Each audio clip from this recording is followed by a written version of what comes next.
मुख्य वन संरक्षक शुभारंभ करिले भ्राम्यमाण चारा वितरण रथ। गजपति जिला मोहना वन विभाग पक्षरु भ्राम्यमाण चारा वितरण रथ शुभारंभ होईछि।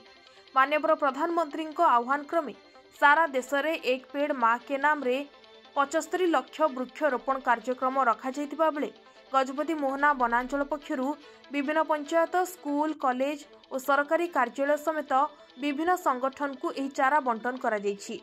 यह कार्यक्रम अवसर में पीसीसीएफ सुरेश पंत, आरसीसीएफ विश्वनाथ नीलन नवर, डीएफओ के नागराजू, एसीएफ साइनिश्री दास, मोहना वनांचल अधिकारी लक्ष्मीकांत बिशोई जोगदे सबुज पताका देखाई चारा बंटन रथ उद्घाटन करथिले।